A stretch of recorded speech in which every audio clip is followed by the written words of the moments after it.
Between August 1987 and March 1988, something happened in the remote jungles of Angola that changed the course of African history. 55,000 Cuban soldiers, thousands of Angolan troops, and Namibian freedom fighters faced off against the apartheid South African military, one of the most powerful armies on the continent, in what would become the largest conventional battle in Africa since World War II. For months, artillery thundered across the rivers. Tanks clashed in the dust. MiG fighters screamed across the sky. And when the smoke finally cleared, Nelson Mandela would call this battle the turning point for the liberation of our continent and my people from the scourge of apartheid. This is the Battle of Cuito Cuanavale, and this is why apartheid South Africa tried to bury this story for 30 years. Welcome back to African Tales by JONA-LORE, where we uncover the resistance movements, military victories, and acts of international solidarity that history tried to erase. If you're searching for truth beyond Western propaganda, you've found it. Every claim we make is backed by military archives, government documents, Nelson Mandela's own testimony, historical analysis from multiple perspectives, and eyewitness accounts from soldiers who fought in the trenches. We don't romanticize, we don't mythologize, we document. Today, we're diving into the Battle of Cuito Cuanavale, a siege that lasted 8 months, involved tens of thousands of troops, and ultimately forced the apartheid regime to the negotiating table. Before we begin, hit that subscribe button and turn on notifications, because these are the stories of international solidarity that defeated white supremacy, colonial domination, and military occupation. You won't find this in your history textbooks, but you'll find it here. Let's begin. To understand Cuito Cuanavale, you need to understand Angola.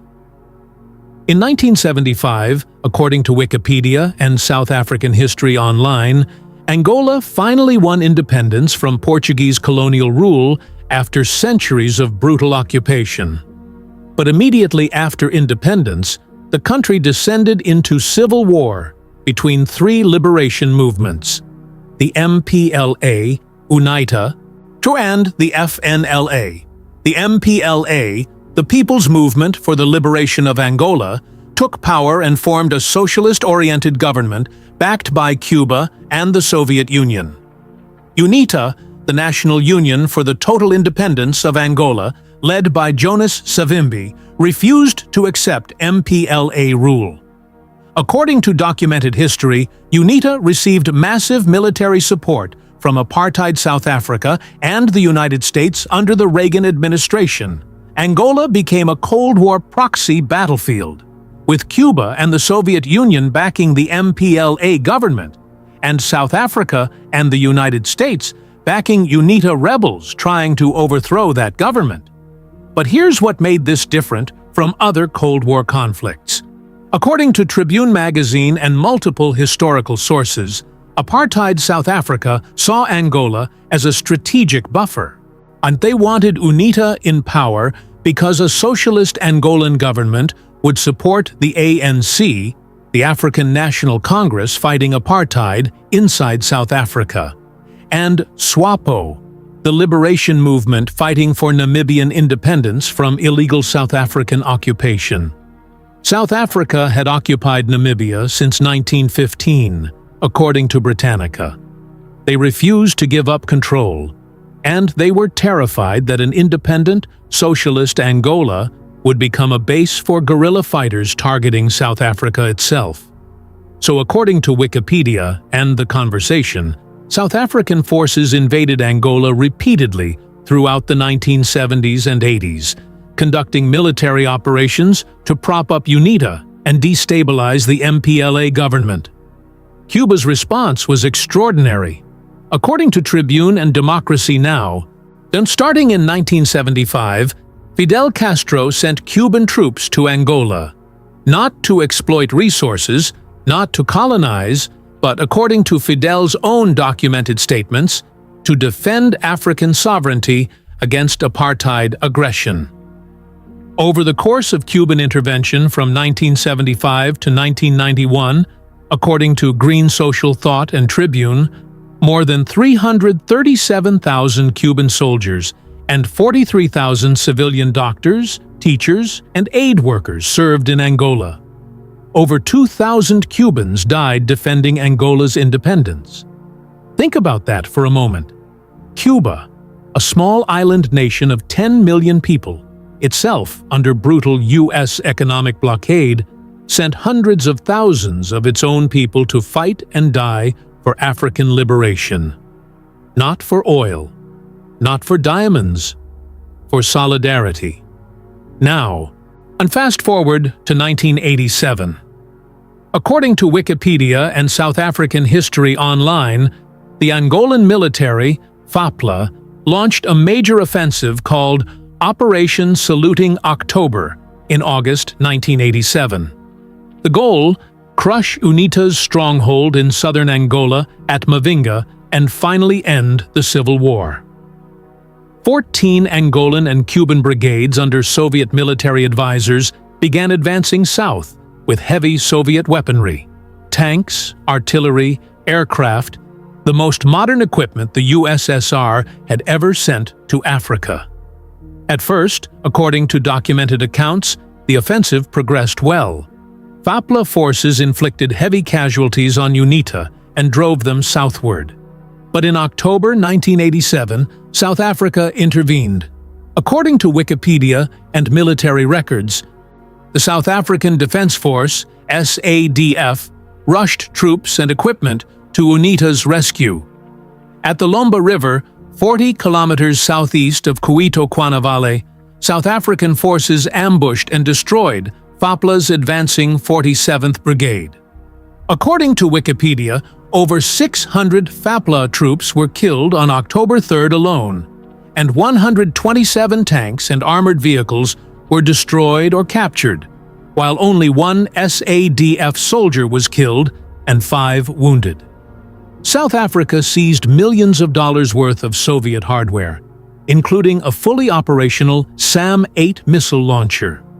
In November, according to documented reports, they killed another 500 FAPLA troops and destroyed or captured 33 tanks and over 100 logistics vehicles. FAPLA was in full retreat.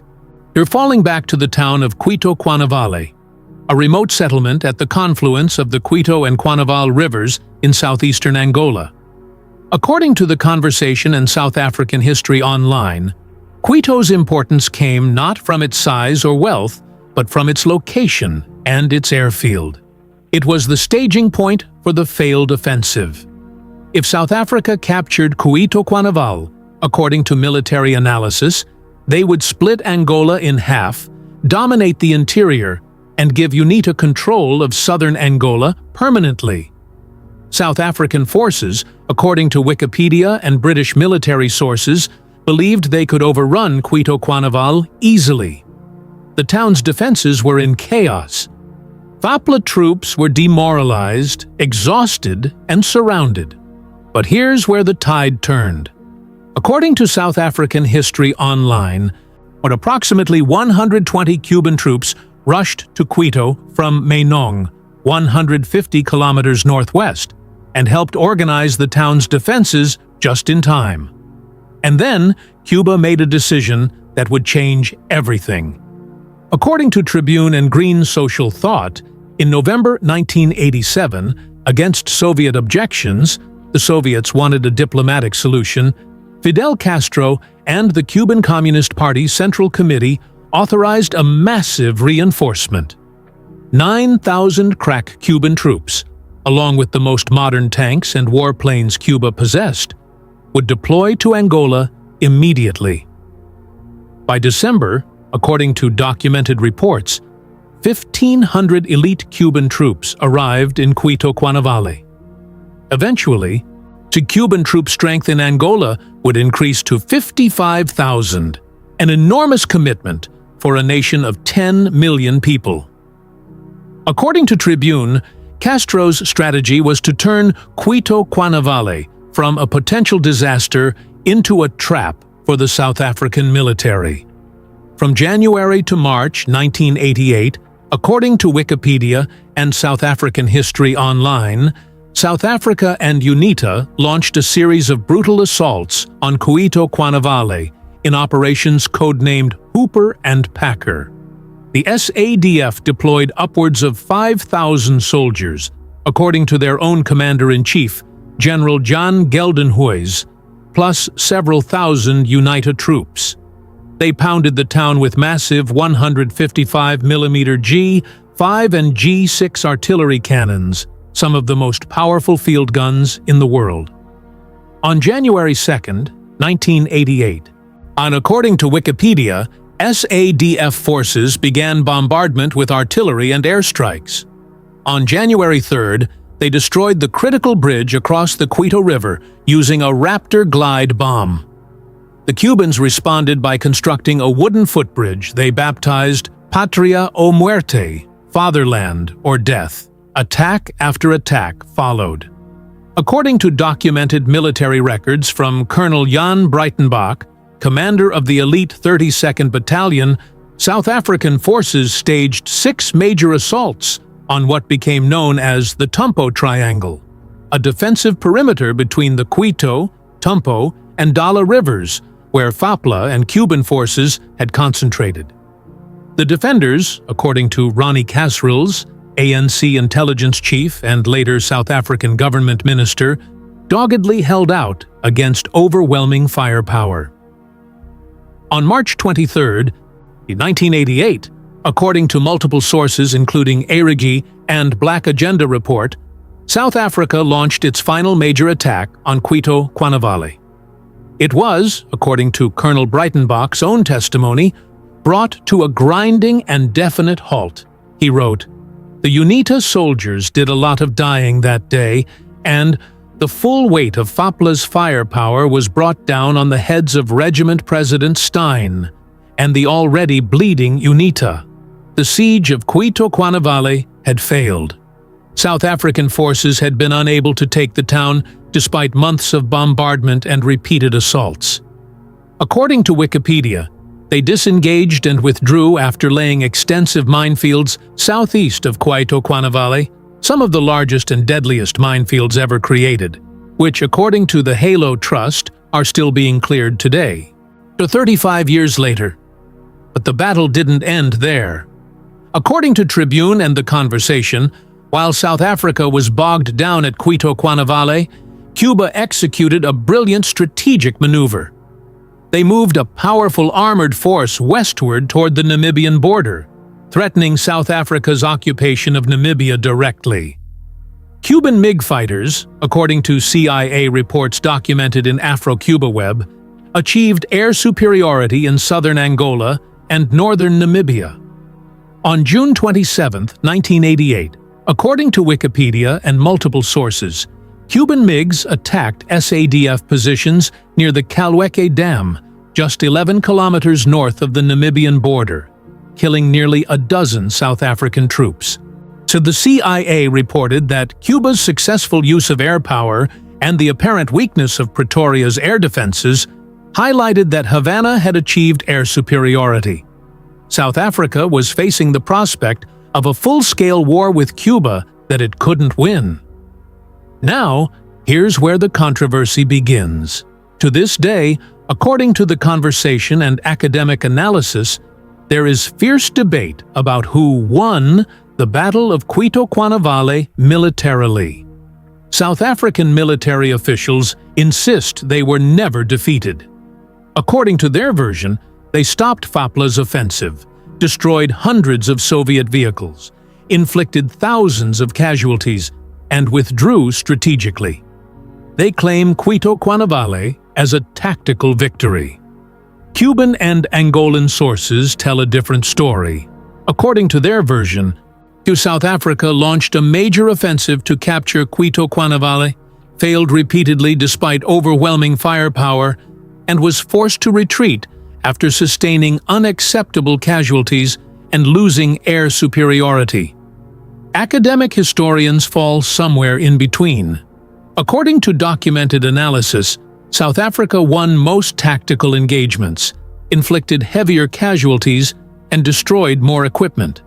But they failed to achieve their strategic objective, taking Cuito Cuanavale and splitting Angola. The Soviets' own military publication, Krasnaya Zvezda, according to Wikipedia, described the result as, frankly speaking, an impasse. But here's what matters. Military stalemate or not, the political outcome was crystal clear. According to Wikipedia, Britannica, and documented diplomatic records, negotiations began immediately. The United States diplomat Chester Crocker mediated talks between Cuba, Angola, and South Africa. On December 22, 1988, a peace accord was signed in New York, the Tripartite Accord. The terms, according to Wikipedia, South Africa would withdraw from Angola. Cuba would gradually withdraw its forces. And most significantly, Namibia would gain independence under UN Resolution 435. After 73 years of South African occupation, Namibia became independent on March 21, 1990. And the impact on South Africa itself was seismic. According to Nelson Mandela's own documented testimony in his July 26, 1991 speech in Matanzas, when Cuba, which you can read in full on the Nelson Mandela Foundation archives, he stated explicitly, "The decisive defeat of the racist army in Cuito Cuanavale was a victory for all Africa. This victory made it possible for Angola to enjoy peace and establish its own sovereignty. The defeat of the racist army made it possible for the people of Namibia to achieve their independence. The decisive defeat of the aggressive apartheid forces destroyed the myth of the invincibility of the white oppressor. Without the defeat of Cuito Cuanavale, our organizations would not have been legalized. The defeat of the racist army in Cuito Cuanavale made it possible for me to be here with you today. Cuito Cuanavale was a milestone in the history of the struggle for Southern African liberation.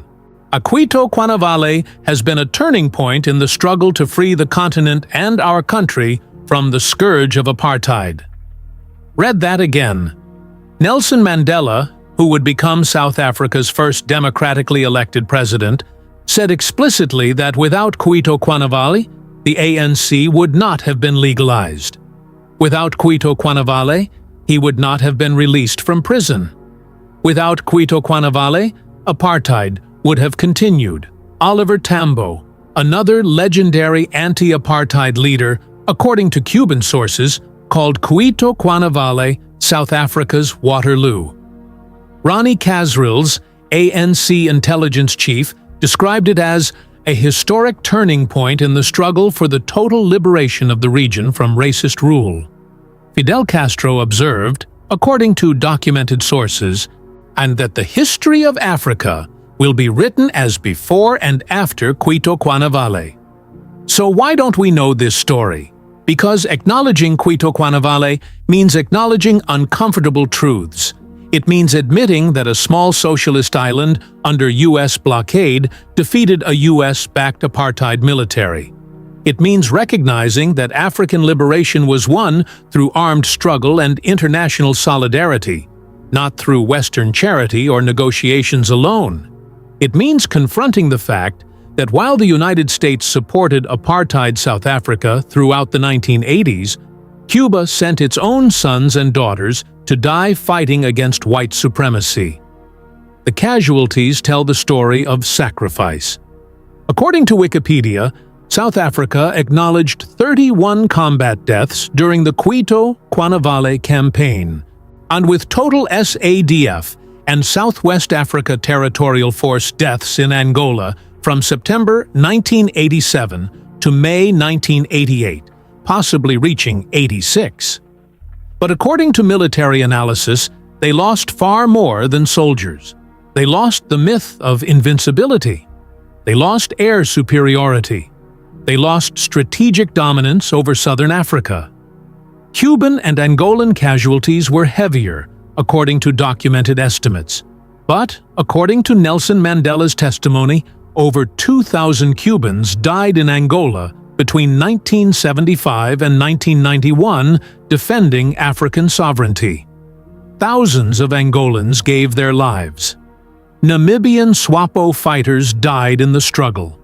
These weren't mercenaries, they were internationalists, people who believed that freedom is indivisible, that oppression anywhere is oppression everywhere. And there's an African saying that captures what Cuba did in Angola: I am because we are. Ubuntu. The understanding that our liberation is bound together. Cuba embodied that principle in the most literal way possible, sending hundreds of thousands of its people across an ocean to fight for people they'd never met, in a land they'd never seen, for a principle they held sacred: that black people deserve freedom, that white supremacy must be destroyed, that solidarity is not charity, but duty. Now let me be clear about something. The Battle of Cuito Cuanavale was not perfect. War never is. According to some reports, chemical weapons may have been used. Thousands of civilians died in the broader Angolan civil war. Landmines laid during the battle continue killing people today. The peace that followed was fragile, and Angola endured more years of civil war before finally achieving stability. But the strategic impact on southern Africa was undeniable. Namibia gained independence. South Africa's military domination of the region ended. The apartheid regime faced internal and external pressure it could no longer resist. On February 2, 1990, less than 2 years after Cuito Cuanavale, President F.W. de Klerk announced the unbanning of the ANC, the South African Communist Party, and other anti-apartheid organizations. On February 11, 1990, Nelson Mandela walked out of prison after 27 years. 4 years later, on April 27, 1994, South Africa held its first democratic elections. Nelson Mandela became president. Apartheid was officially dead. And in Pretoria's Freedom Park, according to CSC News, a monument lists the names of 2070 Cuban internationalists who died in Angola, recorded alongside martyred ANC volunteers. Recognition, finally, of the sacrifice Cuba made for African liberation. So here's what I need from you. Think about solidarity. Real solidarity. Not hashtag activism. Not symbolic gestures. But the kind of solidarity where people risk their lives for others' freedom. Where a small island nation under blockade sends 55,000 troops across an ocean to fight white supremacy. Where doctors and teachers volunteer to serve in war zones because they believe in liberation. Drop a comment below and tell me, what does real international solidarity look like today? Do we still have movements willing to make that kind of sacrifice for others' freedom? Or has solidarity become performative, something we post online but never act on? I want your honest thoughts, not just agreement, but real reflection on what we owe each other in the struggle for justice. And if learning about Cuito Cuanavale changed how you see the fight against apartheid, if understanding Cuba's role challenged what you thought you knew about Cold War history, then hit that like button and share this video, because the algorithm buries stories of successful resistance. Every share, every comment, every like tells YouTube that hidden histories of solidarity matter, that people want the truth about who really fought for freedom. Subscribe to African Tales by JONA-LORE, because Cuito Cuanavale is just one story of international solidarity that history tried to erase. Yet we have dozens more, stories of liberation movements that succeeded, resistance that worked, and ordinary people who changed the world by refusing to accept oppression. Stories that prove freedom is won through struggle, not given through negotiation. The Battle of Cuito Cuanavale proved something that empires tried desperately to make us forget: that solidarity can defeat military might, that a small nation committed to liberation can humble a superpower. That white supremacy is not invincible. It just wants us to believe it is. And that when people fight together, across borders and oceans, for a common vision of freedom, they can change the world. Nelson Mandela understood this. That's why his first international trip after being released from prison was to Cuba. And that's why he stood in Havana and said, "Long live the Cuban Revolution," while the United States media condemned him for it. Because he knew who had stood with him when it mattered. He knew who had sent their sons and daughters to die for his freedom. He knew that Cuba, not America, had earned the right to celebrate his liberation. Thank you for watching. Thank you for learning a story they tried to bury. Thank you for understanding that freedom is won through struggle and solidarity, not charity and compromise. I'll see you in the next one, where we uncover another victory they tried to erase. Until then, stay curious, stay critical, and remember, as the Zimbabwean proverb says, until the lion tells his side of the story, the tale will always glorify the hunter. Let's be the lions.